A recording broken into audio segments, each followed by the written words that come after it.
Welcome in to the Gaming Discourse. I'm Tyler Frater alongside Richard A. the Cruz. Hello. And Chief Engineer Lieutenant Commander Connor for Raider. Live and in person. It is Monday, June 17th, 2024. Finally. Follow us on youtube.com/Gaming Discourse. Do not go to Facebook and Twitter. I don't post there anymore. We're working on other ways we can do like other things. But I don't know. I'm not posting to Twitter anymore. So it's like, why? What do you get out of that? Nothing. If I go on Twitter and I post, the sky is blue, there's some guy's like, no, fuck you. So it's like, you know what? I'm done. You also get 50 bot replies. Yeah, that's true. So it's like, I don't see what the point of it is. Patreon.com/The Gaming Discourse. You can support us for $247, $10. Get your name in the video credits, early access to our videos, access to our Discord server, more stuff like that. We're working on some other things that hopefully will be announced soon. Richard? Yep. Gaming Discourse FM. Correct. You did a rerun episode this past week? I'll probably have another rerun episode this week. Just trying to catch up on stuff before I start working again on the next themed episode. Sweet. Cool. It's summer, baby. It is summer. And it's a great season, like all of them, to stay inside and play video games. We've got news we'll talk about later. Who in here has played video games recently? I have. I'm discovering that I missed so much in Baldur's Gate 3. Yes, isn't it ridiculous? It's stupid. How I'm much upset how much I've missed in Baldur's Gate 3. Yes, I don't know how much of it they added in updates and stuff. I'm sure there's some stuff that was added, but yeah, second playthrough of Baldur's Gate 3, it's just like, oh my god. There are things that I forgot to do. I was like, I forgot to do this, and it's like an hour's worth of dialogue, and I'm just like, what? How? So you started another playthrough, or? I'm doing a Dark Urge playthrough. Oh, okay. Dark Urge is very cool. One character that I think a lot of people should actually try and get to join their party through like knocking her out is Minthara, because she has a lot of interesting things to say about the party members. Yeah, and Minthara is one of the cooler characters. I don't know if this is necessarily a spoiler. It's all spoiler, baby. For Richard. There is an evil character that can join, that can become a companion for you. Oh, okay. But you have to complete a quest in a not obvious way for this character to become like a full-fledged companion. Yeah. But it is interesting because she's a drow, so she's from the Underdark. So everyone hates her. Yeah. So she's very she reminds me of like a Klingon in a sense. Yeah. Like she's lawful evil, I think. Okay. There's a part where you're out of town and there are refugees in the town, and she complains that they're not letting the refugees into the town, and you're like, wow, Minthara, that's a really altruistic thing to say. And she's like, altruistic? No, you put them in the town, you equip them, have them guard the gates, and you make them work. And so it's like she wasn't mad because they weren't taking care of the refugees. She was mad because they weren't exploiting the refugees, right? So she has like, to her it's like organization and like efficiency. That's kind of the she's lawful evil. But sorry. Go ahead, Connor.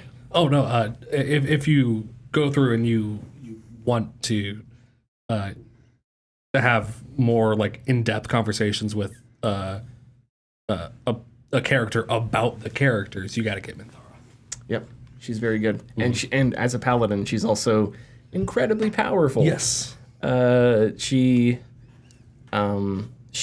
pairs really well with other like frontline fighter classes. So yeah, if you play as a sorcerer, Minthara would be a good get, because she has a lot of different spells and a lot of different attacks, and her attacks can apply different types of conditions and different types of damages. Okay. Like thunder damage through her smites. Yeah, radiant damage and stuff like that. Sick. Which is radiant damage is valuable. So how is your so you gotta, so we can go back and forth between Baldur's Gate and stuff, but are you still hanging out with your Steam Deck? Yeah. We got there eventually. Getting to know all about you. I'm so thankful I got my Steam Deck when I did, because Steam Next Fest started. Hell yeah. And I was like, whoa. And it's so, I hate the way my brain thinks, because it's not like I couldn't play these games already on my PC, but it was just like, it's just right here. Like, right. It's on the go. Immediately available. So I did try some of the demos on there. I will have to try some of the demos on my PC, though, because not having the keyboard and all that can cause some issues. But I played Old School Rally. This is a combo. I'm going to talk about both of them. Old School Rally and Victory Heat Rally, which are 2 racing games. And Old School Rally has the aesthetic visual stylings of Sega Rally Championship from Sega Saturn. And so it's very low poly, very like rough looking, but it's really charming and it plays like Sega Rally Championship. So it's kind of loose and fast, and it's I really enjoy that game. And I got a kick out of it because it was just nostalgic and fun. Victory Heat Rally is the same type of game. It is a racing game. It is a rally game on tracks, though.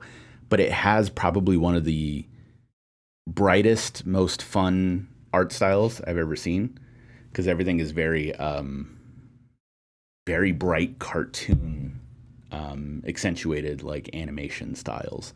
And the type of gameplay it is kind of like that Super Nintendo Mode 7, where the car doesn't look like it's going, the track is. Okay. Yeah. And when you do drifts and stuff, your car has like 4 frames. It's like driving, and then it's like angled, and then it's like that. So it kind of like has cut frames, and it's just really, really fun and really cute. And I like that one a lot. I played those. I played Metal Slug Tactics, which Metal Slug is one of my favorite games of all time, in my top 5. But used to be a side-scroller shooter, kind of like Contra and other games. Very difficult, but hailed for its animation. Its sprite work. It's very, very fluid. But they're making a tactics game out of it. And so JRPG-esque like tactics game where you have grid-based stuff. Very very different from the Metal Slug series, or if you played Into the Breach or those types of games. But the team at .emu is publishing it, but I forgot who's developing it. They are really, really going all in on that, on the original art style. So the characters look exactly like they did from the arcade games. They have when you encounter enemies, that are unsuspecting, like it's comical in the sense that the enemies are like, I don't know, grilling a burger somewhere, and like you come up behind them and they see you and they kind of do that like jump scream. Yeah. And their like mouths are elongated. They got all of the bells and whistles of the character animations. And it's such a fun, refreshing take on the Metal Slug series, which has a lot of entries and is kind of overlooked by people nowadays just because it's one of those series that's just, it's always there. Mm-hmm. Like the Lego series. The Lego series sells a lot. Metal Slug does okay, but it's just when a new one comes out, nobody really makes a big deal out of it because it's just always there. Yeah, sure. Developed by Leikir Studio. Leikir? Leikir. Okay. Thank you. Thank you for that. But yeah, they're doing a great job. Played this other one called Kill Knight, which was like a top-down, stylish, like it looked like it was going to be kind of like Vampire Survivors. And it isn't. You do have buttons you have to press, unlike Vampire Survivors. It was solid, but something about it turned me not turned me off, but kind of got the idea after a little bit. And I was like, okay, it wasn't bad, but it was just something that I don't think had as much depth to keep me playing. Mm-hmm. Were you able to give Flintlock a shot? No.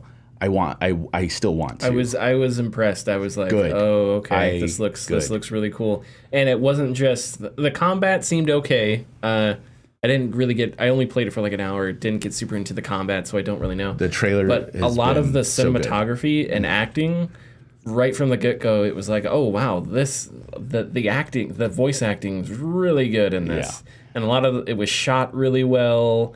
It has a really cool setting. It's like World War I, but they're fighting against gods, like a demon zombie army thing. I'm not really sure. It looks really cool though, and so I was really impressed by that. Yeah, that was something I really wanted to try, and I think that's one of the games that I think is going to be a sleeper hit. Yeah, and it just comes out next month, I think. And also $40. Yeah, $40. 19th. Yeah. Yeah, next month. They're starting next month. A bunch of again, 2 months ago it was, this year nothing's happening, Whoops, and we're now worried. all of a sudden, starting next month, Oops, all video games. the College Football 25 is coming out next month. We get a couple like mid-tier games coming out next month, and then in the fall it's all hell breaks loose. You got Star Wars Outlaws, you got the new Call of Duty's coming out this fall. Black right? Ops 6, yeah. Yeah, and then there's Solid, surprisingly. there's what else? The new Assassin's Creed. There's Metaphor. There's what's the other? Not Wolong, Black Myth. What's Wukong. the other Ubisoft game? Oh, I already said it. Star Wars Outlaws. But anyway, so you've got a ton of stuff coming out. Assassin's Creed Shadows looks really good, actually. Yeah, I thought it looked really interesting.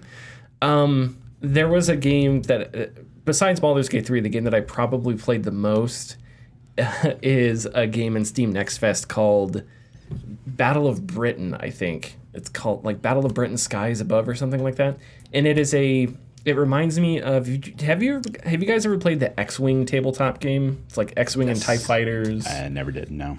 So basically how X-Wing works, really simple, is you have your little miniature on the table, right? And then you get these like plastic arrows, and you take your X-Wing and you pick it up and you take it from the back of the arrow to the front of the arrow. And that's your X-Wing's movement. Yeah, where it's going to go, yeah. Right, and then you roll dice to shoot each other and stuff. Well, this Battle of Britain game is similar, but it's played on a 3D plane, obviously. You're in a video game. Okay, yeah, so so you get, so basically how it works is the demo was just Spitfires versus, I think, BF-109s and a couple Stukas, which were like German German dive bombers. Yeah, close air support. Yeah, and basically it's the same concept. It's turn-based, and your airplane flies so far, and you kind of have to point where your airplane is going to go, and you can change speed and kind of change how it's tilting.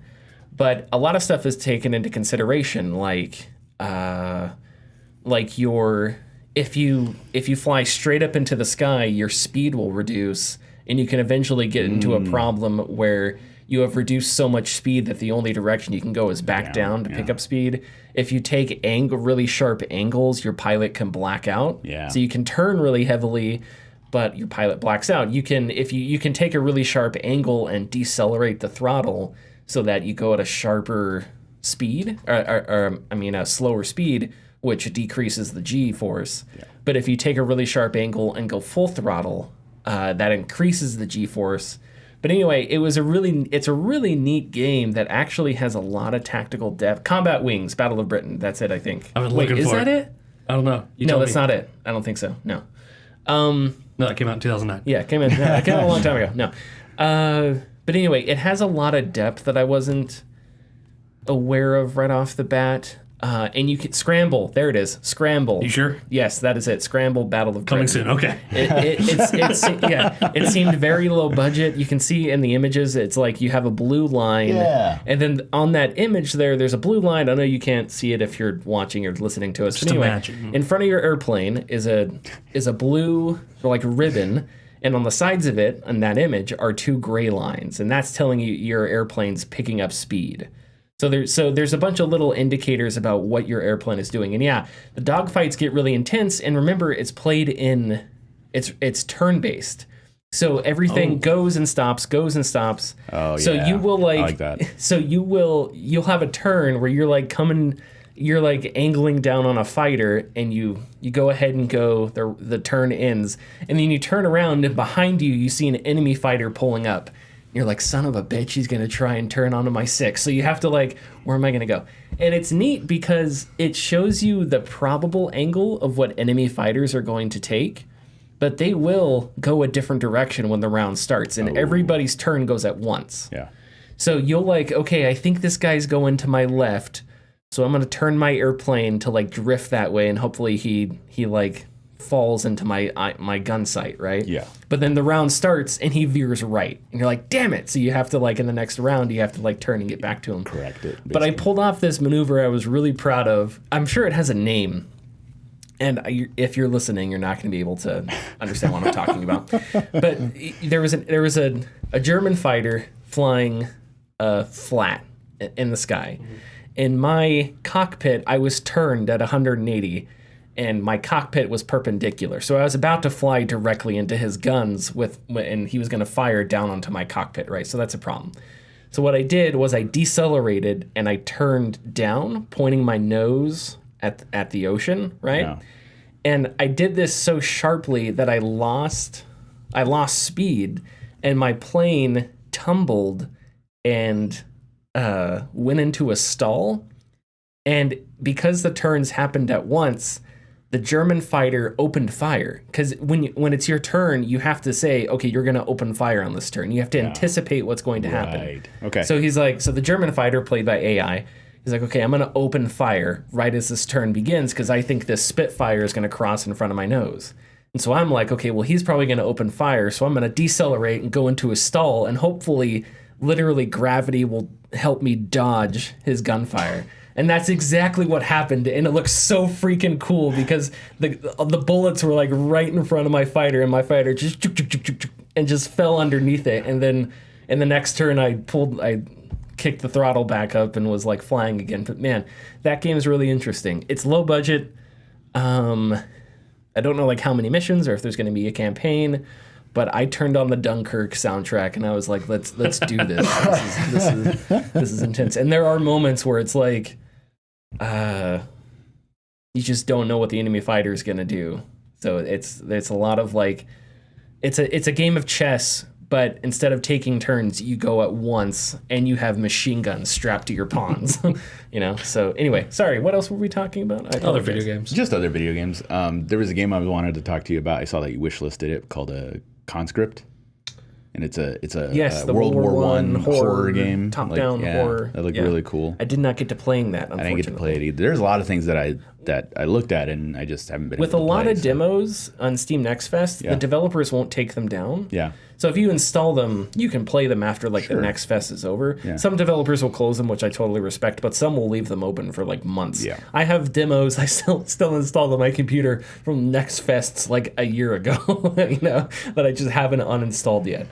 There were a couple VR games that I installed that I still need to try out. A couple horror games that I need to try out. But what else are you playing with your deck? I'm really interested. Just Crow Things. I tried that game because it looked cute, and I love crows, so I just play as a little crow. But it wasn't what I want to play it a little more, but it wasn't what I expected. I thought it was going to be something like a Little Kitty Big City, like a open world kind of thing. But it's more of like you do get an open world, but it's like kind of top down Zelda style, and you just kind of fly around and do things that way. But it was a little more simple than I expected, but that's okay. But I haven't been playing anything crazy on my Steam Deck. I bought Halo Master Chief Collection again for it. Oh man, that's probably great on the Steam Deck. Yeah, because I'm just like, hey, why not do it handheld, baby? But I haven't started it yet. I'm doing Dead Cells again. Nice. I'm doing Dead Cells, and Motion Twin I think created such a tight platformer Metroidvania style game, and of course I was also playing it for the Castlevania stuff, which I did play a little bit with the PlayStation version, but I didn't experience as much of it as I wanted to. But now I am. Like, I'm experiencing a lot more. And just like I spoke about with Vampire Survivors and the Contra DLC, the Castlevania DLC for Dead Cells really has a lot of love put into it and a lot of knowledge from those who have played Castlevania and integrated it into Dead Cells. I think despite how much he doesn't talk, the main character of Dead Cells, I don't even know his name. I can't even remember his name. I have no idea. I think he has a moniker. They just call him something like the Stranger. He's not a stranger, but the Prisoner. I think he's just a prisoner. Anyways, he has such a personality, even though he doesn't talk, because his personality is his body language. Mm-hmm. So like when he looks at things, he'll like rub his eyeball like this, or like he'll give thumbs up or do stuff like that. And so when he interacts with characters, he has this, you can understand everything he's saying to the person just from his body language. And I think they did an excellent job with that. But the references in the Castlevania DLC are really cool. And I almost beat it last night. I died at the final boss. Yeah, and I had some legendary, like all my items were like legendary, luckily, but I don't think I'm going to get that chance again. I mean, I will. I mean, I'll beat it eventually again. sure. But having those With that types of specific weapons run. ready to go, like, man, that was really lucky. But we'll see if that happens again. But yeah, I'm excited to go through it again. It's been sitting there installed on my deck, but I have Crow Country. Okay. And I'm waiting to play it. I need to find some time to do that. But I hope to probably talk about it next week. Because that seems like one of the best games this year so far. Yeah, we talked about when the Steam Deck was first announced. One of our first opinions, was that it wasn't going to compete with the Switch because there was those not on a large scale. I didn't think, because those are two different audiences. I don't think different markets. I don't think anybody with absolutely. a 12-year-old son or daughter out there is like, hey, do you want a Switch or a Steam Deck? Most people have no idea what a Steam Deck is generally, but everybody knows Nintendo and everybody knows Mario and everybody knows what a Switch is. Exactly. So it's like you have two different markets. But I think for people like us, once you have a deck, it's like I think it takes over every game that you want to play portably, if that's a word, and Portable. yeah. And previously you wanted to play it on Previously you wanted to play it on the Switch. Once you get a deck, because I think Steam is such a better service than Nintendo Online and stuff like that, there's no reason to play it on the Switch. Yeah. The Steam Deck is just the better device. Absolutely. And it is more expensive and obviously and stuff like that. So again, I'm not saying that they're I don't think technically that they're different. They're the same value. How do you mean? The Switch OLED is $349 new. Oh, really? So Steam Deck 64 gigs is $349 new. Oh, okay. For the LCD model. A couple of the tiers are So yeah. specific tiers cost the It's same. pedantic, but Yeah. What if we're not pedants? Yeah. you're right though. I tried my hardest when I first got my Steam Deck to be like, I'm not going to make this an emulation machine because I have so many other things that can do that. I'm like, no, I don't need another emulation machine. And then when you get Emu Deck for it, is that what you did? When you get Emu Deck, it's just like, hey, buddy, what emulators you want on your thing? And it's just like, I guess I'll have these. Cool, just put the games in these folders. You're good to go. Don't worry about it. Don't worry about nothing. And it's like, okay. And it just works. Like, Yes. It just works. and it's astounding. Like, yeah, because I have some PS2 games on my system. And I was just like, let me try it out. And I don't even have to worry about anything. And it's a slippery slope, of course. But, being able to play a lot of those PS2 classic games and other classic games just easily on the go is insane. But yes, also the attraction of just having your already built up Steam library ready to go as well is also attractive. And I couldn't care less if I am not able to play Starfield out of the box or whatever. Yeah, right. Yeah. Bad example.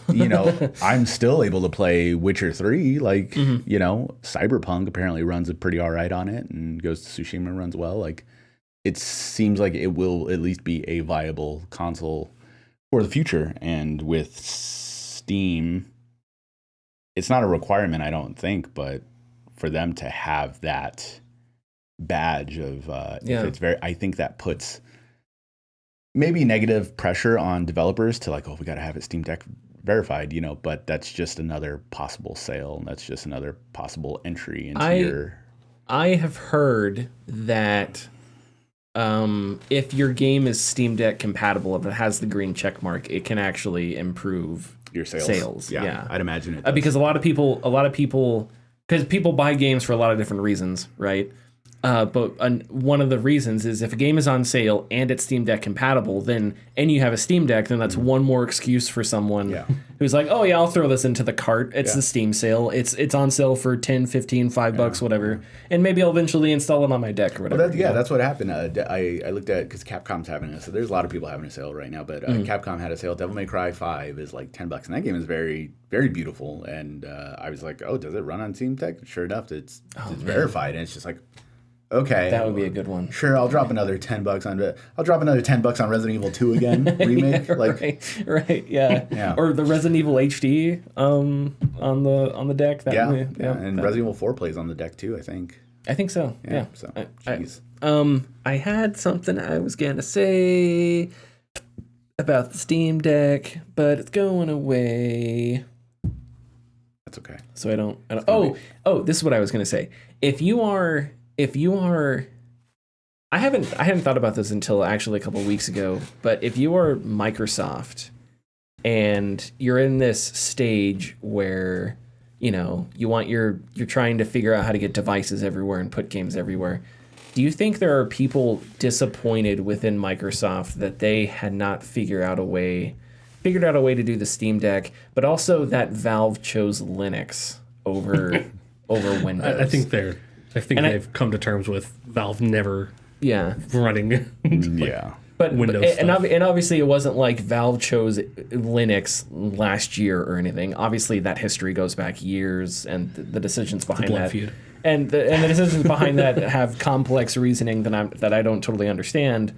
But I just thought about that, like, you know, there's that famous clip of the guy that made Linux or whatever, I don't remember his name, like saying that Valve would keep Linux alive. And that was like 10 years ago, and here we are. And not only did Valve do that, they also introduced a seismic shift, I think, in the games industry with the Steam Deck. So I don't know. It's like it's not just a really good console. It has some weird things about it, but overall it's a fantastic console. But it's also like a paradigm shift that I don't think we have seen. Maybe since I don't know. Maybe since the Switch was, when it comes to like game consoles, maybe since the Switch was announced to be portable. It does feel like when the Steam Deck came out, obviously the Switch came out, but Switch, just like Nintendo, always focuses on a specific audience. Yep. And nobody really pays attention, but when someone else does it, it's like, whoa, you know. And so when Steam Deck came out, it's like Asus and all of these other guys were like, oh, wait, we can do that? And then like ROG Ally, because there was a market for it that they didn't think of beforehand. Right. And so now like Microsoft has the chance to do the funniest thing ever, and release something that not only does like Steam, like, you know, a Windows-based handheld does Steam stuff, but it can do Xbox stuff as well. Yep. And your Xbox library will be there, you know, and your Game Pass library will be there. And that would be interesting, because right now I don't think it's very easy to get Xbox Game Pass working on a Steam Deck. I don't know if it's possible, because Xbox Game Pass is so intertwined with Windows, as far as I know. Yeah, you can get Epic Game Store and GOG. Yeah. Yeah. But like that's beyond my technical knowledge, but there's an app for that. But I do wonder if how I don't know how that would change things if Microsoft was able to, because we know there's some kind of, they keep hinting that they have something, and maybe it's just because they don't want to, they're in this Xbox is in this space where they don't want to say no to anything, because they're all about versatility and getting games where the consumers are, so they don't want to say we're not doing this. I don't know, but they keep hinting that that an engineer somewhere is putting together an Xbox handheld as we speak. And it would be interesting to see what would happen if they put out a handheld and it had Xbox Game Pass like heavily implemented, right? Because all of a sudden that would be a big deal, and the Steam Deck, it's getting Game Pass. does that work on the ROG Ally? Yeah, Game Pass is Windows based, so yeah, it does work on ROG Ally. Okay, that's interesting. Or sorry, ROG Ally is Windows based, so yes, it does work. Okay, that's interesting. Yeah. All right. But ROG Ally is also like $600. Is it? Yeah, I've never looked into them. The quote unquote version to get, ROG Ally Extreme, is like generally like $600 new. Wow. So. Okay. Well, I'm glad you have a Steam Deck. I know I keep saying that, but anyway. I'm very glad I have one too. Are we ready to talk news? Yep. Hit the ad. Thanks for listening. If you like our content, please consider subscribing or leaving a like and comment.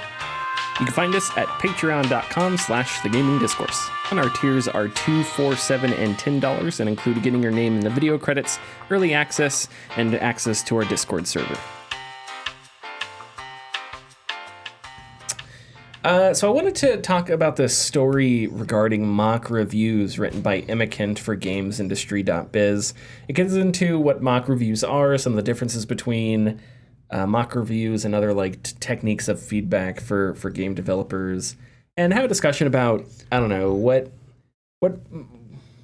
mock reviews mean, how do they reflect, I think, the public's perception of like game reviews and stuff like that, and what they do to game reviews, because I think it's all really interesting, and it's also a look into a piece of game development that we don't normally get, that no one normally gets, because of how shadowy and like NDA happy game development and the games industry is. So anyway, reading straight from this piece, the basic concept of a mock review, quote, in its most basic form, a mock review resembles the sort of review you would see published by games media. It's a written essay that discusses the strengths and weaknesses of a game, intended to mirror the external critique that a game would face at launch. Mock reviews are typically commissioned by publishers or marketing agencies, and often written by people with a background in games journalism, end quote. Along with mock reviews, there are also game evaluations, which are slightly different. Game evaluations are generally larger. They include mock reviews as well as other forms of feedback, and are usually done during a game's development. Kent describes mock reviews as sort of a last-minute heads-up, allowing a publisher to change marketing strategies and manage internal expectations better on how a game will perform. So yeah, we were chatting about this a little bit before the show, but I thought this was interesting because we know that like Anthem did mock reviews, and we heard that Anthem's mock reviews got like 7s, I think. And I believe it was either Redfall or Starfield Phil Spencer talked about. I think it was probably Redfall, that the mock reviews did not reflect the reaction that it got once the game hit market, which I think is interesting, and who knows why something like that happens. But do we have any thoughts off the top of our heads about anything like this? I have some thoughts, like I told you guys before the show, but I don't want to dig in just yet. I can understand why they would want to do something like mock reviews to kind of like gain that possible viewpoint into like what would happen when their game gets released. But I don't, from someone on the outside, I don't know how to feel about that in general, because I kind of assume they're often, quote, often written by people with a background in games journalism. Does that mean like they still work for games journalism? If so, that implies that they're like paid for early reviews that they aren't getting reviewed for. So, ethically, I'm not sure how that falls under when it comes to like journalism. That's an interesting question to consider. If you are, go ahead. What's to stop that journalist from kind of just like, you're going to pay me for like this kind of like fluffy like BS thing, But in general, these mock reviews that are done by people who are already kind of have their toes in the industry, you already get presented with like kind of a biased viewpoint.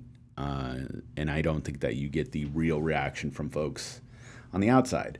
Because there are a lot of people nowadays, we're going to talk about Anthem here, but like the mock reviews, like 7s out of 10s are like kind of averaged. And there are people who you'll talk to today that probably do agree with that. The average person, but they're the ones that quote unquote matter, the vocals, are saying that no, it's a bad game, it's a terrible game. So how does that really prepare you for what's to come when your game releases? And if there were any other mock reviews by other games, the latest example I'll say is Suicide Squad. Like, did that prepare them for the backlash they would get on how that game came out? I think it's kind of this last minute, I use the phrase psyop, this last minute, like, Hail Mary to kind of, they say it in the thing to like temper the expectations of like the developers who made the game. Like, no, don't worry, it's going to be fine. Like, your game's going to be okay. But how many of the developers who play this game every day already know that it's not going to be good, already know that. What good does it do anybody besides maybe the suits, is what I'm saying. And that is a thought I had as well. Is like, is it really to manage marketing expectations, or is it to get ahead of whatever kind of, maybe this is too cynical, but to get ahead of whatever kind of fallout there may be, right? If you like, how do we spin this to? We have a quarterly meeting coming up, so like with, let's just use Suicide Squad, right? It's like, okay, we know Suicide Squad with the mock reviews did this, so how are we going to spin this? How is WB going to spin this, and what are we going to talk about? It's the woke mob. They didn't spin it very positively because they were just like, listen, we lost $200 million on this thing. It's like, what? You did what? Yeah. But the question of the ethics thing, that is interesting. I've never done a mock review, so I haven't been part of the process. What I would say though is, if you are a journalist, the only person that should be paying you for your work is the publication that you're writing for. Yeah, exactly. That's generally like the safest thing. And if you're doing consultancy work, that is different from journalism, because consultancy is not necessarily taking something and then showing the truth to readers or the public, right? Consultancy can mean anything. PR firms are consultancy firms, right? How do we manage this? How can you manage that? And that's not always about the truth. So I don't know. Emma Kent, I'm sure, would have much more to say on it because she has written mock reviews, and there are journalists out there that have. But I would just say personally, if you're, as a journalist, if you're being paid to do something and it's not the publisher that you're specifically working for, that already makes me uneasy. Because even if you are, in your head, you are 100%, you're like the most ethic person who has ever ethically lived, and you know what you're doing is fine, other people don't. So, and the only defense against that is defeating is not allowing the perception. The dark arts is necromancy. No, your only defense against that is not allowing the perception to get onto you, right? And sometimes that doesn't even matter because people are going to believe what they want to believe anyway. Right. But I had a professor who used to talk about, but my heart is as pure as the white driven snow. It's like, but nobody gives a shit. So it's like, so you can in your mind you can think of yourself as like a certain way, but it's not about your own self-confidence in your own ethics and morality. It's about how does this look to other people, right? So it's like, that's a good, when it comes to like journalism, I think that's a good way of gauging things is, how does it is about how will this look to other people? And that's not vanity. That's, I have to maintain independence. I have to maintain separation, right? I think one of the things that was interesting in this article at the end was like, how do I get into writing mock reviews? And it was like, well, you have to network and stuff, and you have to be a games journalist, so you're going to write for a publication. And I thought all that was interesting because I think, I don't know, if you're a really good journalist, if you're really truthful and stuff, you're gonna step on toes and you're gonna make people angry. So I don't know if they would want you as a mock reviewer anyway. If you're somebody that's like Andrew Wilson, piece of shit, like I don't know. Well, maybe if it's more focused on the game rather than CEOs. Well, yeah, but that's the thing though. I think if you work at an outlet like Kotaku or something that has a lot of irreverence, or Aftermath has a lot of irreverence, has a lot of like middle fingers to the upper management and stuff like that, then I think this sort of what's it called when like two animals live together somehow? Symbiotic. This kind of symbiotic relationship doesn't necessarily meld because of that. But so that was actually a really interesting question. You get an A. Thank you. On your journalism course. They like I am not accredited, and I only have a bachelor's degree and a failing. I'm moving up. Yes, go ahead. Sorry. This I guess the second thing I want to ask is when does a mock review no longer make sense for the publisher? Once again, we'll go back to Suicide Squad. It's no secret how the game was viewed before it even came out. Yeah. So, like, we're speaking as if they did mock reviews in Suicide Squad. We're we assuming, don't, we don't know if they did or not. But like, what's to what makes them go? Yeah, might as well just not do it. And even if they did do it, where does that the money come from to pay for this stuff? Because it's like if that's out of the like studio's Production budget. yeah, the budget for making the game, that's kind of unfair. But I mean, I'm sure it's not like a whole ton of money, but it's also kind of something to think about I think, as well. Yeah, the style of the game matters because, like, for me, for example, I put in a review code for College Football 25 because I'm excited for it. No, okay. But I'll tell you right now, that if I review it, I'm going to talk about microtransactions and how much they suck. Yeah. Like that's going to You're going on the blacklist for EA, buddy. yeah, and I don't, and not that I care, but like that, they can't know that yet. If you're listening, Ignore it. I think the PR guy I talked with, his name was Nathan. Nathan, if you're listening, ignore this part of the podcast. Just give me the We'll put a review copy. timestamp. Yeah, we'll put a timestamp. After this, I'm gonna completely trash College Football 10 minutes 25. of silence at the end of the podcast, and then Tyler, like, we'll timestamp it to Tyler. EA is the greatest. It is the, this is the best. Listen, Andrew Wilson, my boy. Bang up job. It's a shame what they did to you in Mirror's Edge Catalyst. But anyway, so it's like,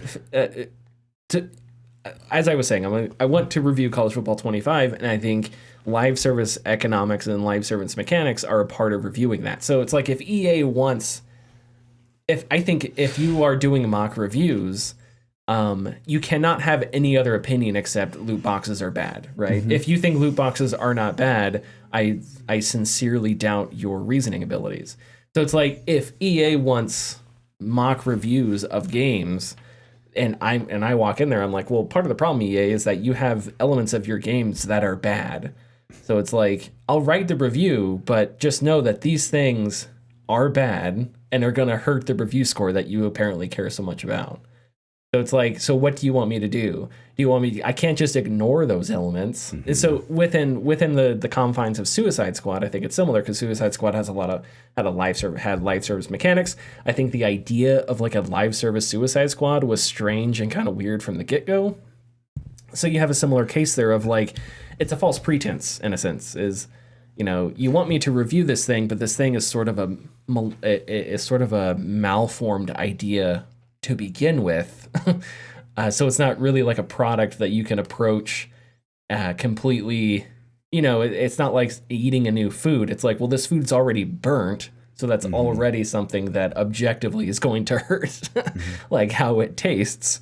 But anyway, one of my thoughts was on that sort of commercialization of reviews, because we have this discussion about like what is a 7, and different outlets have game. 7s. Like if Richard is writing a review, a 7 is a good game, but people have different perceptions, and I think it's partially because 10 is just, I don't know, humans, I don't know what it is psychologically. We like round numbers. We like numbers that end in 0 because they're easy to count and divide by. So it's like a 10 is a nice round number that our stupid, like, ape ancestor brains can calculate with. Because we have 10 fingers. We got 10 fingies. There's that too, yeah. But it's like, but I think that's too many numbers. We use letters, and there's 7 of them. So that's how we do our thing, and whatever. But anyway, so there's an entire discussion around, like, is that antiquated? How do we fix it? And that's just the 10 scale. Then there's 5 stars, like Eurogamer does. And so there's an entire whole other discussion about review scores and what they mean. But I think everyone at any site that does review scores is going to agree that the most important stuff is in the text. Like that, if you really want to have a discussion about a game, that's where you need to go. But I feel like, I don't know. I feel like, do mock reviews, is that the most important thing? Or is it the review score at the end of the day? Because I feel like if you're looking at this from a marketing standpoint and you read a mock review and it gives you a 9, but there are some pretty good gameplay, I don't know, critiques or something like that, maybe this is too cynical, but I think from like a PR marketing standpoint, the thing that matters the most is the 9, right? Because you know that'll get screenshotted, that'll get tweeted, that'll get aggregated. You can put that on the cover, 9.0. You can do that. You can put it in a trailer. You can, when it's like 8 out of 10, 9 out of 10 in the trailers on Reddit, when they do the giant review threads, it'll link to the review, but it's going to have the number there. So it's like, that's the most important thing in their minds. And that kind of makes me sad because it institutionalizes the idea that like, that's what reviews can be reduced to. And even though we all know reviews are much more complicated than that, and reviews aren't a single thing. They're a massive swath of a specific type of content. So it's like, I don't know. I dislike the idea of it being reduced to that. And I don't know if that happens, but it seems like it kind of has to. Because again, from like a PR marketing standpoint, the most important thing is not necessarily critical analysis. It is scores, right? And things that you can toss out quickly, and that can generate sales and generate hype. And sentences don't always generate hype, but a number does. So yeah, I don't know. That was kind of my thought, but yeah. Connor, did you have any thoughts? Sorry, we've been talking a lot. None that I can piece right now. Okay, ready. Yeah. It's always good to get insights into the industry like this, because it is, I think, part of the issue with the industry is how shadowy so much of it is, how so many people don't want to talk about things, and they have good reasons to, because they're under NDAs, because there are pressures from other forces where if they do talk about it, that'll hurt their career. And it's not that they do, I'm sure there are people out there that would love to dish on games that they've made and stuff like that, but they just don't have the influence to. You're seeing, I think one thing that you're seeing is that some developers are taking that chance, are being a little more open. Josh Sawyer has a YouTube channel he posts all the time. Timothy Kane is doing great content on his channel, talking about his experience in games and stuff like that. Mark Dara, right, is out there, and he's talking about different leadership strategies and stuff. So it's like, I think there are developers that have a lot of experience that are more comfortable sort of sharing certain things. But I'll never blame a developer who wants to protect their career first. But it is like a systemic issue, because I think it does like hinder people's overall understanding of how games are made and stuff like that. Anyway, are we ready to move on? Yeah. The PSVR2 has a PC adapter. This was announced by Sony. The adapter will cost $60, though players will need a DisplayPort cable. In addition, it will release August 7th. Not all of PSVR2's features will work with PC, so things like eye tracking may not work. Foveated rendering is going to work, but not alongside eye tracking. So with the PSVR2, it tracks where your eyes are looking. Foveated rendering renders certain things at a higher, not resolution. Would it be resolution? But if you're not looking at it, the res goes down, so that... Yeah, so but without eye tracking, I assume it's just the middle of the headset is where it's going to be rendering at the highest detail there, because I don't know if it's technically resolution or not. The PC requirements, I'm just going to read from the post here, because the PC requirements, I actually think, are not so bad. If I can open the blog post and get to it. Here we go. Operating system, Windows Vista. No, kidding. Windows 10, Windows 11. Processor, Intel i5 7600, AMD Ryzen 3 3100. RAM, 8 gigs or more, which I think is actually kind of interesting. GPU, they say NVIDIA GeForce GTX 1650 or later. And the NVIDIA RTX series, AMD Radeon RX 5500 XT or later. So that's actually, I think that graphics card is like, if I remember like the first specs for VR compatibility, that may be right there. It may be a little bit beneath it though. I don't remember what like the first VR ready graphics cards were. And then obviously you need DisplayPort 1.4. So as far as I know, you can't plug this into HDMI. It's got to be DisplayPort. And then you need Bluetooth 4.0 or later, which my PC does not have. And as far as I know, most motherboards come with Bluetooth automatically now. I don't know. Yeah, I'm pretty certain. But apparently my motherboard is old enough that it doesn't have Bluetooth. Yeah, mine doesn't. So. Yours is a grandmother board. Right.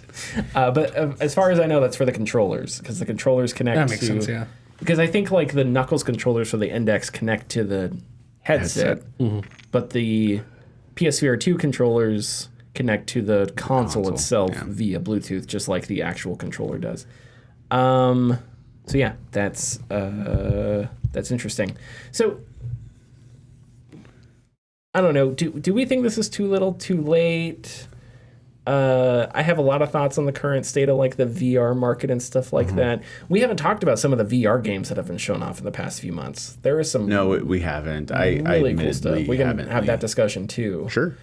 But yeah, do you have as sort of? I don't think it's too little, too late. I think enough is still being developed in the VR space that adding another headset that already has a well-established market outside of the space, outside like the PC's exclusive space, adding another headset into that isn't going to put them behind or anything, because they've already done the legwork previously. They're just entering a new market. Yeah. I think, so my perspective is that it could be too little too late. It's up to whether or not Sony wants to push games. Because this is great if... It's great that the PSVR 2 is going to be enabled for PC, but if you don't push... I don't know, if you don't push games, if Sony doesn't invest in VR gaming... I am curious as to what kind of market there's going to be for people that will purchase the PSVR 2 for PC. Like, how is that going to work? If you're somebody with a PC right now and you want to get into VR, the Quest is probably going to be your first choice because it's the cheapest, it's the easiest to use, and so there you go. If you have a PS5 and a PC and you want to get into VR, well, then the PSVR 2 is a great option. So how many people out there have PS5s and PCs and don't have VR yet?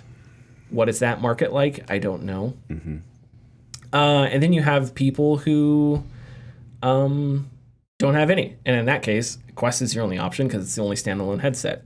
So, yeah, I don't know. I think if Sony doesn't push games, then I think it's too little too late, because it's like, well... I don't know. I don't know how many people are looking to get in to VR and are willing to spend the money to get a PSVR, then get an adapter. Right. And their motherboard has to be Bluetooth enabled. So there's other things that they have to check. That's a lot of hoops to jump through when just a Quest is easier. Yeah. Or even an Index, way more expensive, but is easier because you plug in and you play, and so you don't have to worry about the rest of that stuff. But the good news is there are a lot of games coming out. So, like, we have Alien Rogue. It's like Rogue Assault, Rogue Incursion. It's a weird name. That looks really neat. An Alien Marines game has a ton of potential. Behemoth, which is Skydance's next game. It's like a medieval fighting game, and there are these giant monster behemoth things that look interesting. Metro Awakening. Ton of, by, I think, Vertigo Games. Ton of potential there to be something that's really good. Batman Arkham Shadow. Now, the problem with Arkham Shadow is that it's a Quest exclusive. I don't think the others are. I think Arkham Shadow is a Quest exclusive, though.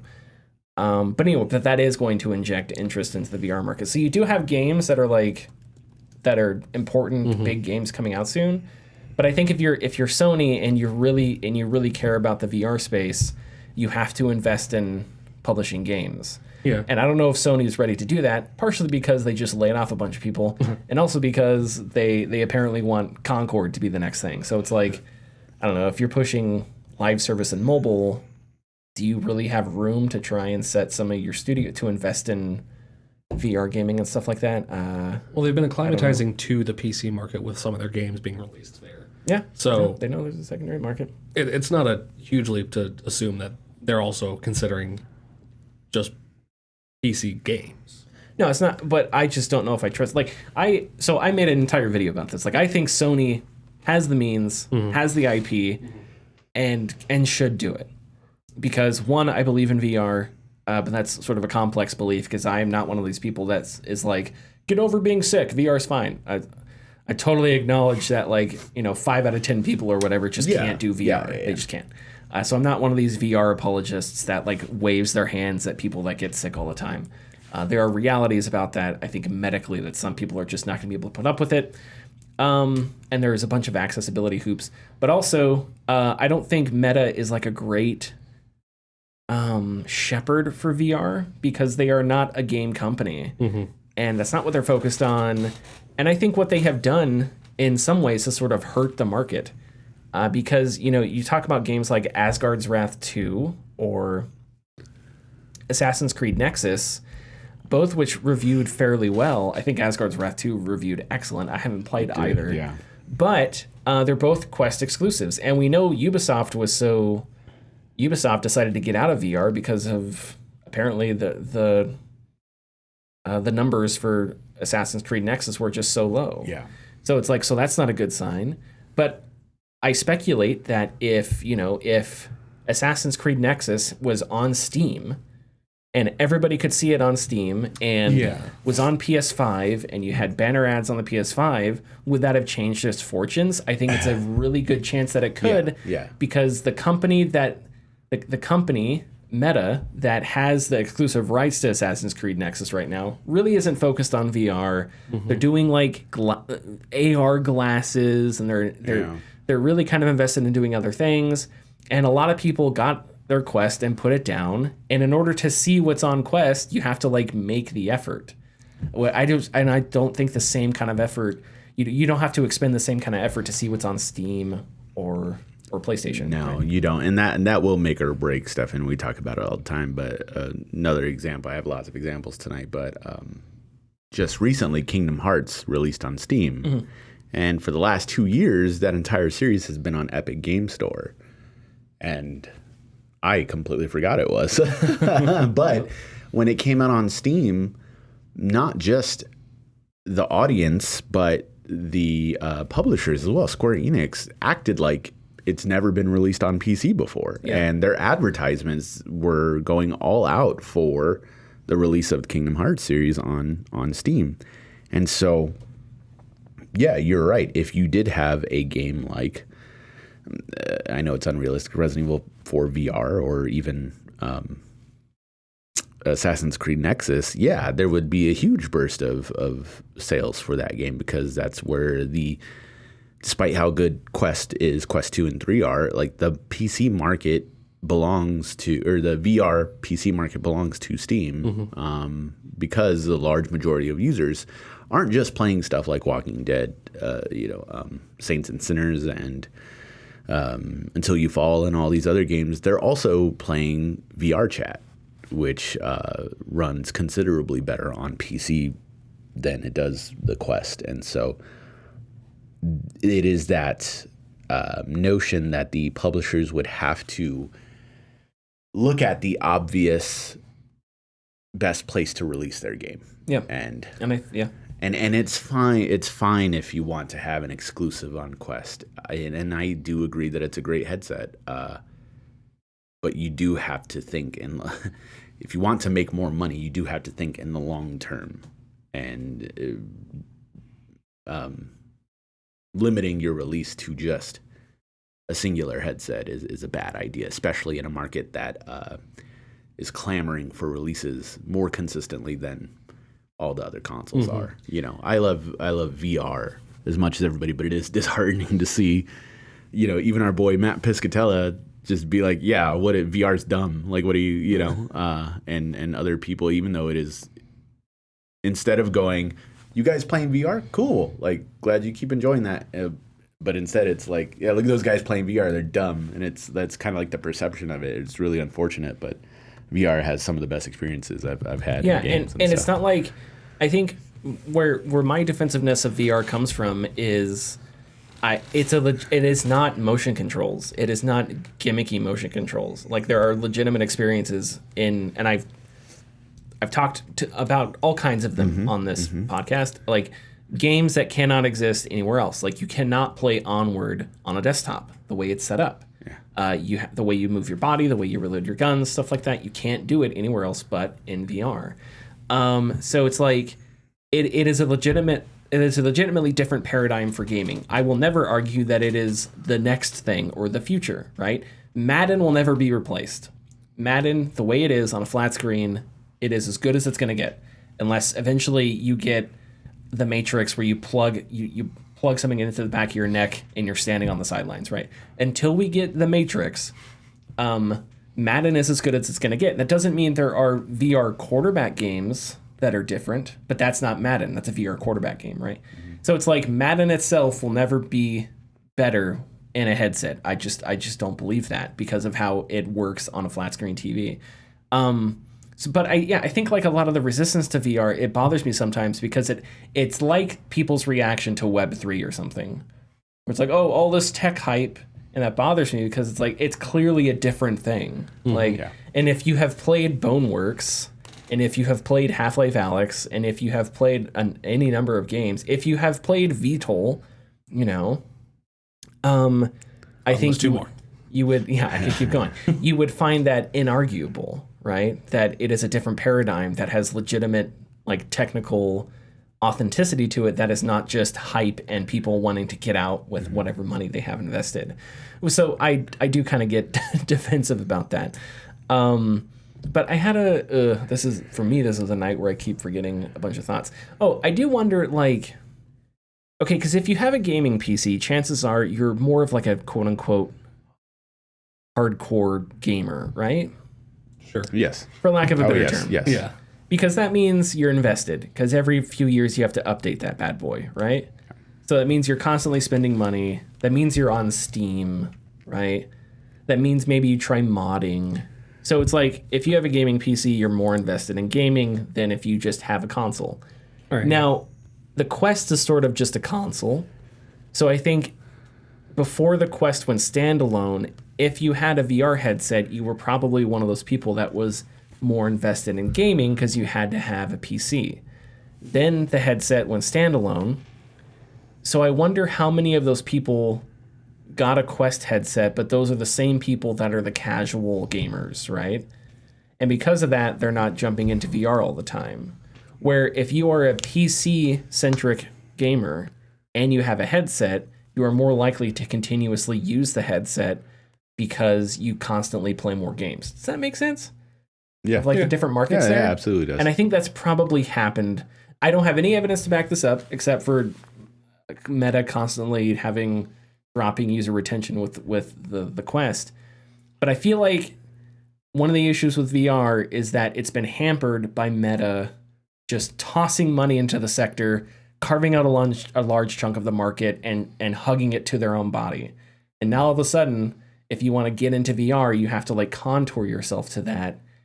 And that turns off a lot of people, and the market that they created is not a market that is enthusiastic about VR. Yeah. But that market, there is a market that is enthusiastic about VR, but it's largely like orbiting around PC. So if you get games on PC, I think that's a better way of doing things. I'm saying the same thing multiple times.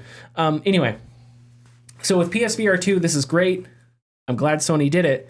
But if you don't put games out there, then this is just a nice update that doesn't really matter. Then I may try a few years down the road. But if Sony starts pushing games on PC, which why wouldn't they at this point? If your PSVR 2 games are not performing well on console, why the hell not push them out on PC? You know, there's a secondary market, as Connor pointed out. So it's like, do that. Put the Horizon game on PC. It's fine. Yeah. You know, I don't think the Horizon game is very good, but that's not the point. The point is you just got to get games onto the PC. And figure out how to get Resident Evil onto PC. I don't know. I'm completely spitballing here. Make a deal with Capcom. That's right. Capcom will publish it. Yeah. And so we can have the PlayStation splash screen, and then it's Resident Evil 8, Resident Evil 4 VR, published by PlayStation, but it's a Capcom developed game or whatever. I have no idea if legally that would work, if Capcom would even want to do that. But I mean, I'm spitballing. half-baked ideas flying at 1,000 miles an hour, whatever. Waiting for we put a man on the moon in 1969. We did. And humanity has just been resting on its laurels and not doing much else since then. We invented the iPhone, but it's like... This is why we should have kept the Soviets around, because then we would keep progressing. That's right. We lost our enemy and we got bored. So it's like, oh, what are we going to do now? Okay. He's back, by the way. We need another Soviet Union. We need another Trying to Soviet. be bad. Yeah. Which Paper tiger. Which country? We should start a rivalry with Canada. That's what we should do. No. Another space race with Canada. Canada is the reason why the Geneva Conventions exist. All right. I did not know this. Canada wrote most of the Geneva Convention war crimes. Oh, okay. Yeah. Wrote them or did them? Did them. Okay. They were written because of the Canadians. So did the United States probably. But okay. Anyway, one other note here: Life by You has been canceled, which is disappointing. This was announced in a forum post by Paradox. Paradox Deputy CEO Matthias Leisha, I'm going to say Leisha, said, quote, "A few weeks back, we decided to hold off on early access release in order to reevaluate Life by You, as we still felt that the game was lacking in some key areas. Though a time extension was an option, once we took that pause to get a wider view of the game, it became clear to us that the road leading to release that we felt confident about was far too long and uncertain," unquote.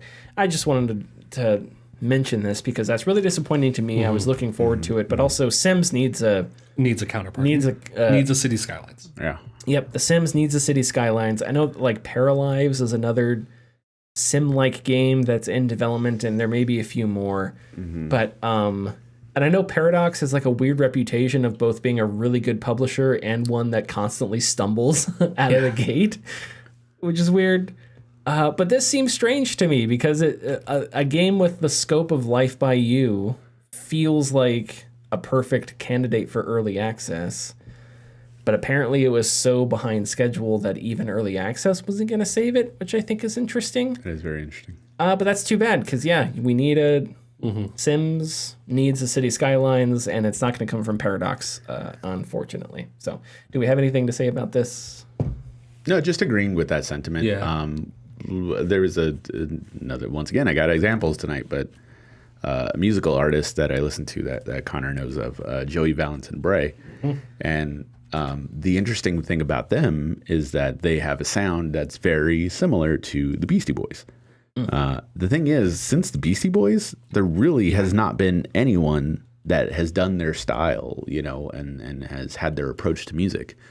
And if you think about The Sims, since then, there's not a lot that have done that. I mean, like Roller Coaster Tycoon has what? Scream Ride and Thrillville and several other games. Planet Coaster. Yeah.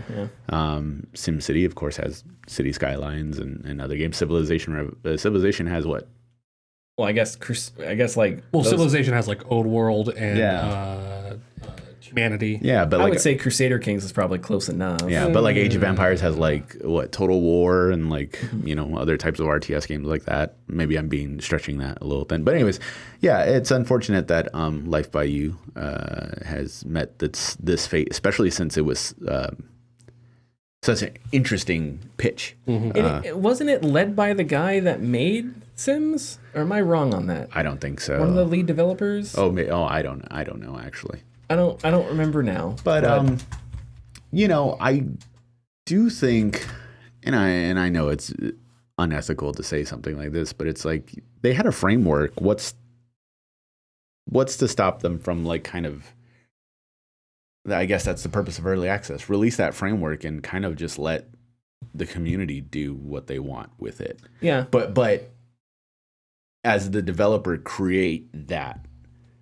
barrier of like, no, this is only what you can do, and then we will decide what we have, what we don't, Yeah, I think that could have been a possibility. And Paradox has, and Connor knows Paradox more than I do, and I know people have mixed feelings on Paradox and how they handle early access and DLC and stuff like that, but I feel like Paradox has experience with that sort of thing as a publisher, so maybe they could have done it. I don't know. It's regardless, it's too bad, because people deserve to have a better Sims, damn it.